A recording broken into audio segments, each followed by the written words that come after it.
அந்த இசையமைப்பாளர் ஒரு மெட்ராஸ் எப்ஸ்டீன் அப்படின்னு எப்ஸ்டீனுடைய கதையெல்லாம் உங்களுக்கு தெரியும். வந்து இப்படி ஒரு வார்த்தையை ஒரு பாடகி பயன்படுத்தியிருக்கார். அந்த இசையமைப்பாளர் அவன் ஒருத்த மெட்ராஸ் எப்ஸ்டீன் அப்படின்னு அந்த அளவுக்கு ஒரு கோபத்தோடு கொந்தளித்து ஒரு பேட்டியை கொடுத்துருக்காங்க. ஸ்வாகதா கிருஷ்ணன் பிரபல பின்னணி பாடகி, நடிகை, நல்லா தெரியக்கூடிய ஒரு செலிபிரிட்டி.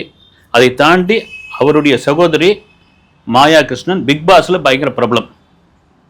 மதுரையிலிருந்து வந்து ஒரு பாடகி ஆகணும், ஒரு செலிபிரிட்டி ஆகணும்னு சென்னையில் போராடி ஒரு இடத்தை அடைந்த பிறகு நான் பாலியல் ரீதியாக துன்புறுத்தப்பட்டேன், பாலியல் ரீதியாக மிக கொடூரமான ஒரு விஷயத்தை நான் அனுபவிச்சேன். அதெல்லாம் தான் வந்து தமிழ்நாட்டை, சென்னையை, அதை தாண்டி ரிஷிகேஷ்ல வந்து ஒரு நிம்மதியான ஒரு வாழ்க்கை வாழ்ந்துகிட்டு இருக்க. அதுக்கெல்லாம் காரணம் யாருன்னா அந்த மியூசிக் டைரக்டர்.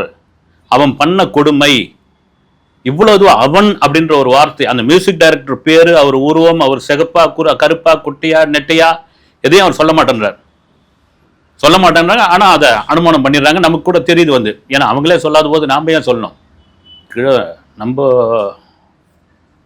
நேயர்கள் பயங்கரமான புத்திசாலிகள் இல்லை, அதனால ஒரு பரபரப்பான ஒரு இன்டர்வியூ கொடுத்துருக்காங்க. வழக்கமா நம்ம என்ன நினைப்பாங்க, எப்பா இதே சினிமாவில் இதே வேலையா போச்சாயா, வந்து எப்பா பார்த்தாலும் வந்து அவன் வந்து என்ன தொந்தரவு பண்ணிட்டான், இவன் வந்து என்ன சீண்டிட்டான், இவன் வந்து அதை பண்ணிட்டான் இதை பண்ணிட்டான்ட்டு ஒரு பக்கம் அதை பப்ளிசிட்டிக்காக பண்றாங்களா, இல்லை நிஜமாவே உங்களுக்கான பிரச்சனைகள் இருக்கிறதா, இல்லை இந்த பிரச்சனையை அனுபவிச்சிருக்கார்களா அப்படின்ற ஒரு வாத பொருள் பெரும்பாலும் போயிட்டே இருக்குது. வந்து இந்த அட்ஜஸ்ட்மெண்ட் அப்படின்ற ஒரு வார்த்தை இதே யூடியூப் சேனல்களில் கடந்த சில மாதங்களுக்கு முன்னாடி சர்வ சாதாரணமான போயிட்டே இருந்தது.